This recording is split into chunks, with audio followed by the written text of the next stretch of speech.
आप सभी का हमारे YouTube चैनल में स्वागत है। दोस्तों, आज हम सभी लोग भारतीय संविधान के मौलिक अधिकार के बारे में विस्तृत रूप से पढ़ेंगे। दरअसल मौलिक अधिकार भारतीय संविधान द्वारा यहाँ के नागरिकों को द्वारा दिया गया ऐसा अधिकार होता है जिसका संरक्षण खुद संविधान करेगा। ठीक ना। देखिए, मौलिक अधिकार जो है अमेरिका के संविधान से लिया गया है हमारे संविधान में मूल रूप से, और मौलिक अधिकार का वर्णन भाग 3 में अनुच्छेद 12 से 35 के बीच में किया गया है। ठीक ना। और इसी कारण भारत के संविधान के भाग 3 को मैग्ना कार्टा कहा जाता है। ठीक ना। अगर क्वेश्चन पूछ दे कि किस भाग को मैग्ना कार्टा कहा जाता है, तो भाग 3 को भारत का मैग्ना कार्टा कहा जाता है, क्योंकि 12वीं शताब्दी के आसपास में जब इंग्लैंड के मजदूरों को वहां के कुछ अधिकार दिया गया तो वे लोग उसको मैग्ना कार्टा की संज्ञा दी है। ठीक ना। उसी तरह भारत में भी इसको मैग्ना कार्टा के रूप में दिया जाने लगा। ठीक ना। देखिए कोई इसको मौलिक अधिकार भाग 3 अनुच्छेद 12 से 35, इसी को मैग्ना कार्टा भी कहा जाता है। ठीक ना। देखिए, हमारे मूल संविधान में 7 गो अधिकार था, लेकिन 44वें संवैधानिक संशोधन द्वारा 1978 ईस्वी में हुआ क्या कि संपत्ति के अधिकार को हटाकर अनुच्छेद 300A में डाल दिया गया और कानूनी अधिकार का उसको मान्यता दे दिया गया कानूनी रूप से। देखिए, मूल संविधान में जो थे 7 अधिकार थे। संपत्ति के अधिकार को 44वें संविधान संशोधन द्वारा 1978 में हटा दिया गया और 300A में रख दिया गया। देखिए, इसको याद कैसे करेंगे? 4-4-8 तो 1978, इसको याद रखना है। हम देखिए बारी बारी से सबको बारे में पढ़ेंगे। 6 हम लोगों का मूल रूप से फिलहाल अधिकार है। पहला अधिकार है समता या समानता का अधिकार। इसका उल्लेख 14 से 18 अनुच्छेद में किया गया है। 14 से 18 अनुच्छेद के बीच में। चलिए, अनुच्छेद 14 क्या कर रहा है? अनुच्छेद 14 कह रहा है विधि के समक्ष समानता, यानी कि कानून के समक्ष सभी समान होंगे।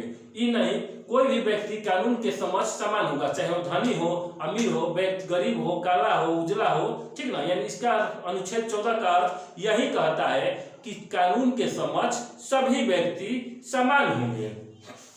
अब अनुच्छेद 15 का धर्म, जाति, लिंग, जन्म स्थान आदि के विभेद पर आप भेदभाव नहीं कर सकते हैं।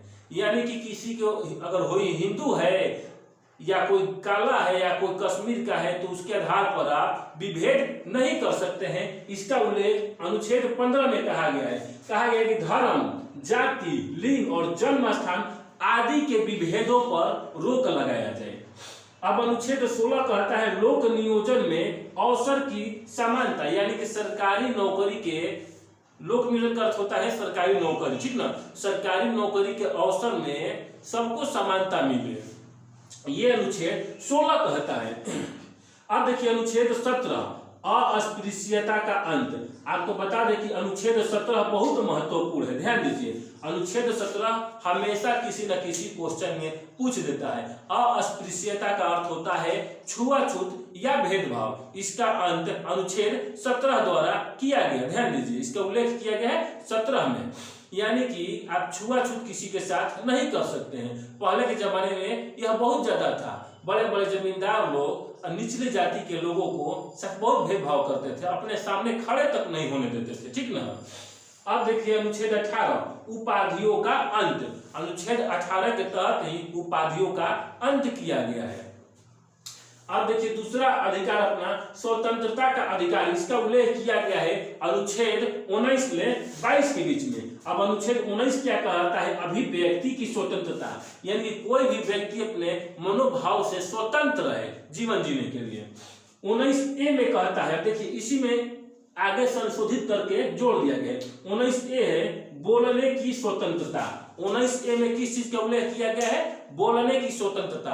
आप किसी को भी कुछ भी बोलने के लिए स्वतंत्र है, लेकिन मर्यादित भाषा बोलना चाहिए। ये नहीं कि आप स्वतंत्र हैं तो किसी को गाली गलौज दे दें, तो कमजोर रहेगा तो महटिया जाएगा, लेकिन बढ़िया रहेगा तो भोक्सा भोक्सी कर देगा। ठीक ना। तो इसको ध्यान रखना है कि 19A में जो है बोलने की स्वतंत्रता दिया गया है, लेकिन मर्यादित भाषा। अब 19B में है शांतिपूर्ण एकत्रित होने के लिए स्वतंत्रता। ठीक ना। आप शांति रूप से माने कहीं पर भी एकत्रित हो सकते हैं। इसमें एक शब्द का उल्लेख किया गया है बिना हथियारों का, ठीक ना। आप बिना हथियारों का समूहों के साथ एकत्र हो सकते हैं, इसका उल्लेख किया गया है अनुच्छेद 19B में। अब देखते हैं 19C, सभा या समूह बनाने की स्वतंत्रता। आप किसी भी सामाजिक कार्य को करने के लिए सभा या समूह बना सकते हैं, जुलूस भी निकाल सकते हैं सामाजिक कार्य के लिए, ठीक ना। इसका उल्लेख 19C में किया गया है। अब देखिए 19D जो है भारत में आवागमन की स्वतंत्रता, यानी कि आप भारत में किसी भी स्टेट से किसी भी स्टेट में आ जा सकते हैं, यानी कि अरुणाचल प्रदेश से लेकर गुजरात तक और जम्मू कश्मीर से लेकर कन्याकुमारी तक आप कहीं भी आ जा सकते हैं। 19E में भारत में कहीं भी निवास की स्वतंत्रता। अनुच्छेद 19E में कहा गया है भारत में किसी भी राज्य में या किसी भी स्थान पर निवास करने की स्वतंत्रता, यानी कि आप किसी भी जगह रह सकते हैं। पहले अपवाद में जम्मू कश्मीर था, लेकिन 370 हटने के बाद और 35A हटने के बाद वो भी अपवाद समाप्त हो चुका है। अब 19F देखते हैं, आजीविका रोजगार की स्वतंत्रता, यानी कि आप कहीं पर भी आजीविका या रोजगार करने के लिए स्वतंत्र है, कोई भी रोजगार करने के लिए स्वतंत्र है। या माने कि आप गैर कानूनी कार्य नहीं कर सकते हैं, जो कि संवैधानिक रूप से गलत हो, वो काम नहीं करना है आपको। आप सही करिए, वैधानिक कार्य करिए, इसके लिए आप स्वतंत्र हैं। अब देखते हैं अनुच्छेद 20, अपराध के दोष सिद्धि संरक्षण। इसका उल्लेख किया गया है अनुच्छेद 20 में, अपराध के दोष सिद्धि संरक्षण। इसका उल्लेख किस अनुच्छेद में किया गया है? अनुच्छेद 20 में। अब अनुच्छेद 21 देखते हैं, प्राण एवं दैहिक स्वतंत्र, यानी जीवन जीने का अधिकार, इसी को कहा गया है, ठीक ना। अनुच्छेद 21 में किस चीज का उल्लेख किया गया है? प्राण एवं दैहिक स्वतंत्रता, यानी जीवन जीने का अधिकार। जब अनुच्छेद 356 यानी राष्ट्रपति शासन लगता है या देश में आपातकाल लगता है, तो आपको बता दे कि किसी के जीवन जीने का अधिकार छोड़ सारे अधिकारों को समाप्त किया जाता है। जब देश में आपातकाल लगेगा तो ये सारे 6 मौलिक अधिकार आपका समाप्त हो जाएगा। सिर्फ और सिर्फ आपको व्यक्तिगत जीवन जीने की आजादी मिलेगी जब आपातकाल लगेगा तब। आप देखते हैं अनुच्छेद 21A, इसको अनुच्छेद 21A को 86वें संविधान संशोधन द्वारा 2002 में जोड़ा गया है। ध्यान दीजिए, अनुच्छेद 21A को 86वें संविधान संशोधन द्वारा 2002 में जोड़ा गया और इसमें कहा गया कि भारत सरकार भारत के सभी 6 से 14 वर्ष के बच्चों को निःशुल्क शिक्षा प्रदान करेगी। ध्यान दीजिए, फिर से मैं रिपीट कर दे रहा हूँ। अनुच्छेद 21A में जो कि बना था 86वें संविधान संशोधन द्वारा 2002 में, इसमें कहा गया है कि 6 से 14 वर्ष के बच्चों को निःशुल्क शिक्षा, यानी कि फ्री में शिक्षा दिया जाएगा और अनिवार्य रूप से दिया जाएगा। ये नहीं कि आप नहीं ले सकते, अनिवार्य कर दिया गया, ठीक ना। अब देखते हैं अनुच्छेद 22, गिरफ्तारी के संरक्षण। गिरफ्तारी के लिए संरक्षण मिलेगा, ये किस अनुच्छेद में कहा गया है? तो अनुच्छेद 22 में। और 3 प्रकार का संरक्षण दिया जाएगा। कितने प्रकार का?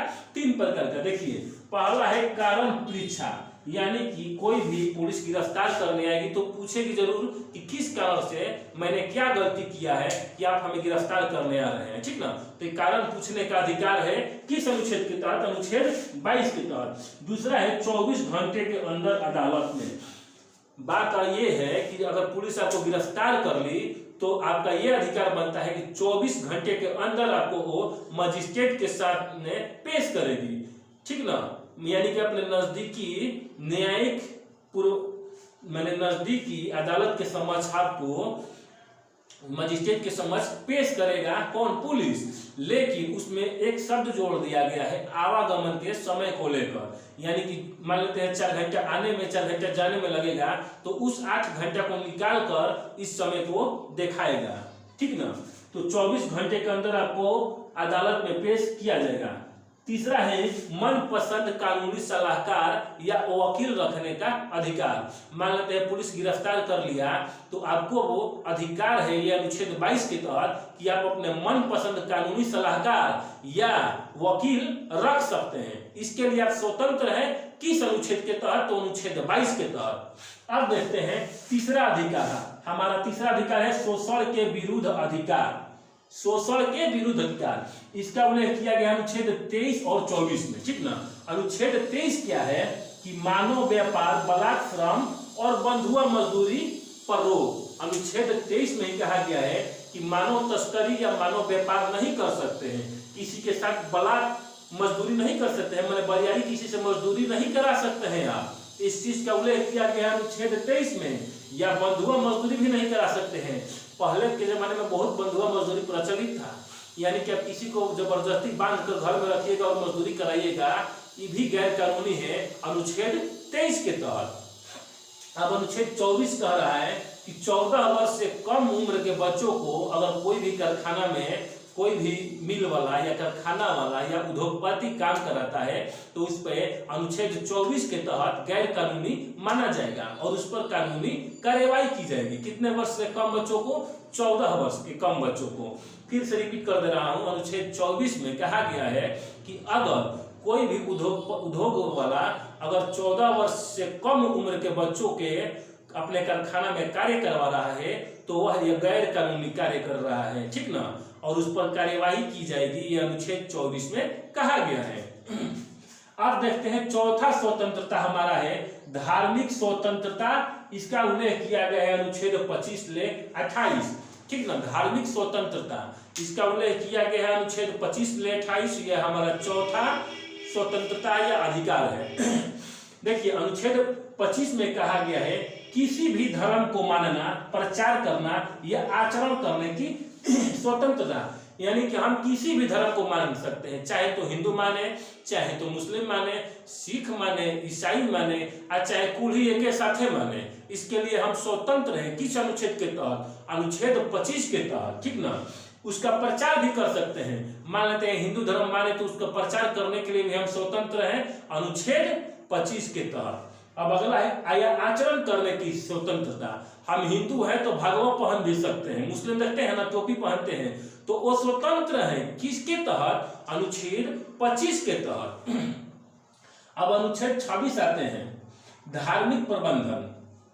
धार्मिक प्रबंधन के मतलब कि आप धर्म से संबंधित सारे प्रबंधन कर सकते हैं, धर्म की स्वतंत्रता में कर सकते हैं। अच्छा 25 में किया गया है प्रचार करना, यानी प्रचार कोई भी कर सकता है। इसका सबसे बढ़िया एग्जाम्पल है शिव गुरु। देखते हैं ना ग्रामीण क्षेत्र में शिव गुरु का प्रचार खुलेआम होता है, इसके लिए स्वतंत्र है वो लोग अनुच्छेद 25 के तहत। ठीक ना। वही हरेंद्र भैया और नीलम दीदी वाला। ठीक ना। तो इसका उल्लेख किया गया है अनुच्छेद 25 में कि प्रचार आप कर सकते हैं अपने धर्म का।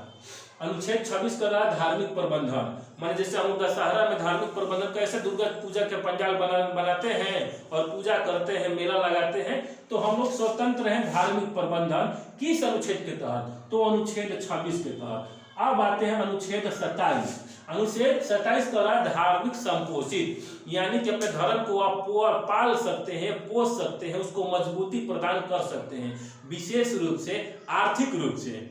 अनुच्छेद 27 में कहा गया अपने धर्म को बढ़ावा देने के लिए आप खर्च भी कर सकते हैं, धार्मिक संपोषित। अब अनुच्छेद 28 आ रहा है धार्मिक शिक्षा, उपासना या पूजा में उपस्थित होने का अधिकार। धार्मिक शिक्षा का मतलब देखते होंगे मुस्लिम में कि मदरसा उन लोग खोलने का अधिकार है। अनुच्छेद 28 के तहत मदरसा खुला है। ठीक ना। अब आगे देखते हैं उपासना या पूजा में उपस्थित होने का अधिकार। हम अपने उपासना या पूजा में चाहे तो शामिल होंगे या नहीं होंगे, इसके लिए हम स्वतंत्र है अनुच्छेद 28 के तहत। अब पांचवा देखते हैं अपना अधिकार संस्कृति एवं शिक्षा संबंधी अधिकार। इसका उल्लेख किया गया है अनुच्छेद 29 एवं 30 में। दरअसल ये अनुच्छेद 5वां है सिर्फ और सिर्फ अल्पसंख्यकों के लिए। ध्यान दीजिएगा, ये बहुसंख्यकों के लिए नहीं, अल्पसंख्यकों के लिए हमारा अधिकार जो 5वां है, क्या नाम है, संस्कृति एवं शिक्षा संबंधी अधिकार। ये सिर्फ और सिर्फ अल्पसंख्यकों के लिए, जैसे मुस्लिम है, सिख है, ईसाई लोग हो, पारसियन लोग हैं, बुद्धिस्ट लोग हैं, ये सारे के सारे जो लोग हैं माने अल्पसंख्यक में है और इन्हीं के लिए ये 5वां अधिकार दिया गया है। अब अनुच्छेद 29 पढ़ते हैं अल्पसंख्यकों के हितों का संरक्षण। अनुच्छेद 19 के तहत ही अल्पसंख्यकों के हितों के लिए या कल्याण के लिए होने वाले कार्यों का संरक्षण किया जाता है। इसका उल्लेख किया गया है अनुच्छेद 29 में। अब अनुच्छेद 30 देखते हैं, अल्पसंख्यकों के शिक्षा संबंधी संरक्षण। अनुच्छेद 30 में कहा गया है कि अल्पसंख्यक अपने लिए शिक्षा संबंधी सबका सभी चीज का संरक्षण कर सकते हैं, उनका यह विशेष अधिकार दिया गया है अनुच्छेद 30 में। इसका एग्जाम्पल है मदरसा, मुस्लिमों के लिए वो अलग शिक्षा करते हैं, ईसाई लोग के लिए देखते हैं चर्च में उन लोगों का अलग शिक्षा होता है, ठीक ना, पारसियन लोगों का अलग शिक्षा होता है। तो उसी प्रकार ये अनुच्छेद 30 में कहा गया है कि अल्पसंख्यकों के शिक्षा संबंधी संरक्षण। अब अपना देखते हैं लास्ट और 6वां अधिकार। इसको कहा, इसका नाम दिया गया है संवैधानिक उपचारों का अधिकार। हमारा 6वां अधिकार है संवैधानिक उपचारों का अधिकार। डॉक्टर भीमराव अंबेडकर ने इस अधिकार को भारतीय संविधान की आत्मा भी कहा गया है। ध्यान दीजिएगा, डॉक्टर भीमराव अंबेडकर ने 6वां संवैधानिक उपचारों के अधिकार को कहा है भारतीय संविधान की आत्मा कहा है, ठीक ना। क्यों कहा है? क्योंकि इसमें एक चीज का उल्लेख किया गया है कि अगर ये सारे के सारे आपके मौलिक अधिकारों का हनन कोई करता है, कोई भी अधिकारी या कोई भी व्यक्ति, ठीक ना, ये आपके सारे मौलिक अधिकारों का कोई हनन करता है, तो आप डायरेक्ट अनुच्छेद 32 के तहत सुप्रीम कोर्ट में इसका अपील कर सकते हैं कि हाँ साहब, मेरा यहाँ पर मौलिक अधिकार का हनन हो रहा है। आप सुप्रीम कोर्ट में याचिका दायर कर सकते हैं किस अनुच्छेद के तहत? अनुच्छेद 32 के तहत, ठीक ना। और हाई कोर्ट में आप अपील दायर कर सकते हैं, लेकिन किस अनुच्छेद के तहत? अनुच्छेद 226 के तहत। ध्यान दीजिए, संवैधानिक उपचारों का अधिकार अनुच्छेद 32। अच्छा, अनुच्छेद 31 छोड़ दिए हैं क्योंकि अनुच्छेद 31 जो था संपत्ति का अधिकार था। ध्यान दीजिए, और संपत्ति का अधिकार को 300A में डाल दिया गया है, कानूनी मान्यता दिया गया है। चलिए अनुच्छेद 32 पढ़ रहे हैं। संवैधानिक उपचारों का अधिकार, इसका कहा गया है अनुच्छेद 32 में। इसे डॉक्टर भीमराव अंबेडकर ने संविधान की आत्मा भी कहा है, क्योंकि आप डायरेक्ट जब आपके मौलिक अधिकारों का हनन हो तो आप सुप्रीम कोर्ट या हाई कोर्ट में डायरेक्ट अपील या याचिका दायर कर सकते हैं। किस अनुच्छेद के तहत? देखिए, सुप्रीम कोर्ट में आप याचिका दायर कर सकते हैं अनुच्छेद 32 के तहत, लेकिन हाई कोर्ट में अगर दायर करना होगा, सोचेंगे कि दिल्ली दूर है, पटना नजदीक है, तो आप हाई कोर्ट में भी दायर कर सकते हैं अनुच्छेद 226 के तहत। ध्यान दीजिए, आप अपने मौलिक अधिकारों का अगर हनन होता है तो अनुच्छेद 32 के तहत सुप्रीम कोर्ट में याचिका दायर कर सकते हैं। अगर आप सुप्रीम कोर्ट में नहीं जाना चाहते हैं तो हाई कोर्ट में भी याचिका दायर कर सकते हैं अनुच्छेद 226 के तहत, अगर आपके मौलिक अधिकारों का हनन हो तब। देखिए, इसमें इसी में अनुच्छेद 32 के तहत और 226 के तहत जो है सुप्रीम कोर्ट और हाई कोर्ट दोनों में से कोई भी 5 प्रकार की रीट जारी करती है जनता के मौलिक अधिकारों को हनन न हो इसके लिए। देखिए, 5 प्रकार का रीट जारी करता है। पहला रीट है बंदी प्रत्यक्षीकरण। ध्यान दीजिए, बंदी प्रत्यक्षीकरण में कहा गया है, सुप्रीम कोर्ट का कहना है या हाई कोर्ट कि कोई भी आप बंदी को अगर कैद करते हैं तो उसको 24 घंटा के अंदर माने अदालत के समक्ष, मजिस्ट्रेट के समक्ष पेश करिए। दूसरा है परमादेश, यानी कि सुप्रीम कोर्ट या हाई कोर्ट आदेश देता है किसी भी अधिकारी को कि आप अगर सही कार्य नहीं करेंगे तो आदेश देगा। कौन? सुप्रीम कोर्ट या हाई कोर्ट। यानी कि कोई भी अधिकारी, मान लेते हैं डीएमएस साहब अपने कार्य सही से नहीं करेंगे तो कनौठी कसेगा कौन? हाई कोर्ट या सुप्रीम कोर्ट कि आप अपने सही कार्य करिए, संवैधानिक रूप से कार्य करिए। तीसरा है प्रतिषेध लेख। ये भी इसका अर्थ यही होता है, माने प्रतिषेध लेख में होता क्या है कि सुप्रीम कोर्ट जो है ये लिख कर देगा हाई कोर्ट को, देखिए क्या गलत हो रहा है। लेकिन अगर हाई कोर्ट किसको लिख कर देगा? अधीनस्थ न्यायालय। अधीनस्थ न्यायालय का मतलब होता है जिला वाला न्यायालय, ठीक ना। चौथा आएगा उत्प्रेषण। उत्प्रेषण से इसका अर्थ ये होता है कि सुप्रीम कोर्ट जो होगा, हाई कोर्ट में जितने लंबित मुकदमा होगा उसी के तहत मांग लेगा, उत्प्रेषण के तहत ही, ठीक ना। चौथा रीट जारी है उत्प्रेषण, यानी कि सुप्रीम कोर्ट हाई कोर्ट में लंबित मुकदमों को मांगता है उत्प्रेषण के द्वारा, उत्प्रेषण लेख द्वारा। अब पांचवा है अधिकार परीक्षा लेख। अधिकार परीक्षा लेख का अर्थ ये होगा कि किसी को बंदी बनाया जाता है तो उसका अधिकार है और पूछ सकता है कि किस अधिकार के तहत आप अरेस्ट किए हैं या क्या किए हैं, जो भी।